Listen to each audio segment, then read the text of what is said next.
மலேசியாவின் 5வது பிரதமரான துன் அப்துல்லா அமாட் படாவி தனது 85வது வயதில் காலமானார். அண்மைய காலமாக அவரது உடல்நிலை மோசமான நிலையில் இருந்தது குறிப்பிடத்தக்கது. நவம்பர் 26, 1939ஆம் தேதி பினாங்கின் பாயான் லெப்பாஸில் பிறந்த Abdullah, Tun doctor Mahathir Mohamad ராஜினாமா செய்ததைத் தொடர்ந்து 2003ஆம் ஆண்டு அக்டோபர் 31ஆம் தேதி முதல் 2009ஆம் ஆண்டு ஏப்ரல் 3ஆம் தேதி வரை நாட்டின் பிரதமர் பதவியை வகித்தார். முன்னாள் அரசு ஊழியரான அப்துல்லா பாக் லா என்று அன்புடன் அழைக்கப்பட்டார். துன் அப்துல்லா தேசிய இருதய நிறுவனமான ஐஜேஎன்னில் நேற்று இரவு 7:10 மணிக்கு காலமானார். சுவாச கஷ்டத்தை அனுபவித்து நேற்று காலை அப்துல்லா மருத்துவமனையில் அனுமதிக்கப்பட்டதாகவும், உடனடியாக கரோனரி கேர் யூனிட்டில் தீவிர சிகிச்சைக்கு உட்படுத்தப்பட்டதாகவும் ஐஜேஎன் ஒரு அறிக்கையில் தெரிவித்துள்ளது. மிஸ்டர் கிளீன் என்ற நற்பெயருடன் அப்துல்லா 2004இல் வரிசான் நேசனலை மகத்தான பொது தேர்தல் வெற்றிக்கு அழைத்துச் சென்றார். அப்துல்லா 12வது பொதுத் தேர்தலில் ஏற்பட்ட இழப்புக்கான பழியை சுமந்து ஒரு வருடத்திற்குள் அழுத்தத்தின் கீழ் பதவியை விட்டு வெளியேறினார். பினாங்கை பூர்வீகமாக கொண்ட அப்துல்லா அரசியலுக்கு செல்வதற்கு முன்பு ஒரு தசாப்தத்திற்கும் மேலாக அரசு ஊழியராக இருந்தார். 1978இல் நாடாளுமன்ற உறுப்பினராக தேர்ந்தெடுக்கப்பட்டார். மேலும் 30 வருடங்களுக்கும் மேலாக நாடாளுமன்ற தொகுதியை பிரதிநிதித்துவப்படுத்தினார். 1980இல் ஹுசைன் ஓன் பிரதமராக இருந்தபோது அவர் கூட்டரசு பிரதேச துணை அமைச்சராக நியமிக்கப்பட்டார். ஹுசைன் பதவி விலகிய பிறகு மகாதீரின் முதல் அமைச்சரவையில் பிரதமர் துறை அமைச்சராக துன் அப்துல்லா பதவியேற்றார். கல்வி, பாதுகாப்பு, வெளியுறவு, உள்துறை மற்றும் நிதி என பல அமைச்சர் இலாக்காக்கள் தொடர்ந்து அவருக்காக வந்தன. மேலும் 1999இல் அன்வார் இப்ராஹிம் சிறைக்கு சென்ற அக்காலத்தில் மகாதீரின் 3வது துணை பிரதமராக பதவியேற்றார். 6 மாதங்களுக்கு பிறகு பொது தேர்தலுக்கு அழைப்பு விடுத்தார் மற்றும் 219 நாடாளுமன்ற தொகுதிகளில் 198 இடங்களை வென்று வாரிசானின் மகத்தான வெற்றிக்கு இட்டுச் சென்றார். எவ்வாறாயினும் மகாதீர் மற்றும் எதிர்க்கட்சியினரிடமிருந்து அவரது அரசாங்கத்தின் மீதான இடைவிடாத தாக்குதல்களால் 58 இடங்களை இழந்ததோடு 2008இல் 12வது பொது தேர்தலில் நீண்ட காலமாக வைத்திருந்த 2 பங்கு பெரும்பான்மையை பாரிசான் இழந்தது.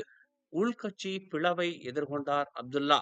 அதன்பின் ஒரு வருடத்திற்கு பிறகு அவரது ஆட்சியில் துணை பிரதமராக இருந்த நஜீப் ரசாக் பிரதமராக பதவியேற்றார்.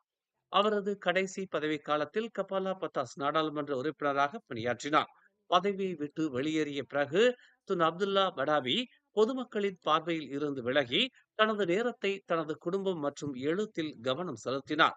செப்டம்பர் 2022இல் அப்துல்லா டெமென்ஷியாவால் பாதிக்கப்பட்டுள்ளதாகவும், அவரது மனைவி மற்றும் பிற குடும்ப உறுப்பினர்களின் பெயர்களை இனி நினைவில் வைத்திருக்க முடியாது என்றும் தெரிவிக்கப்பட்டது.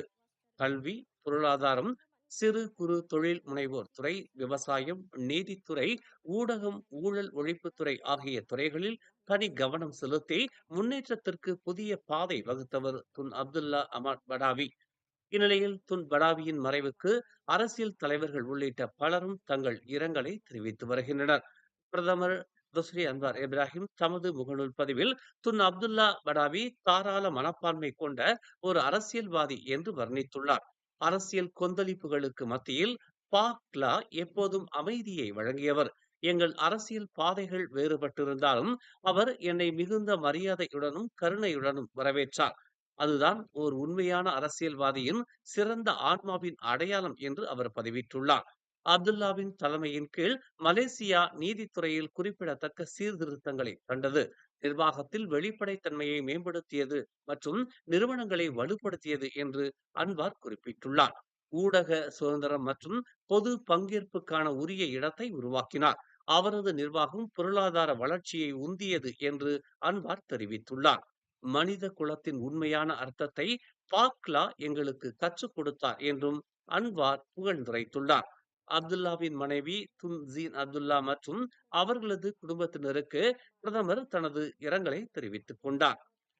முன்னாள் பிரதமர் துன் அப்துல்லா அமாட் படாவிக்கான இறுதி அஞ்சலி செலுத்தும் நிகழ்வு தலைநகர் தேசிய பள்ளிவாசலில் இன்று காலை 11 மணி முதல் பிற்பகல் 1 மணி வரை நடைபெறும் என்று தெரிவிக்கப்பட்டுள்ளது. பொதுமக்கள் கலந்து கொள்ளலாம் என்றும், முஸ்லிம் அல்லாதவர்கள் முறையான உடை அணிந்து வர வேண்டும் என்றும் கேட்டுக் கொள்ளப்பட்டுள்ளது. மேலும் செய்திகளை தெரிந்து கொள்ள தமிழ் மலர் நாளிதழை பாருங்கள். உடனுக்குடன் செய்திகளை தெரிந்து கொள்ள தமிழ் மலர் இணையதளம், தமிழ் மலர் செயலி மற்றும் மலர் டிவி யூடியூப் சேனலை வலம் வாருங்கள். எங்களோடு இணைந்திருக்க மலர் டிவியை பதிவு செய்து கொள்ளுங்கள். உறவுகள் மகிழ்ந்திட விருப்பம் மற்றும் பகிர்வு சேவையை சொடுக்கிடுங்கள்.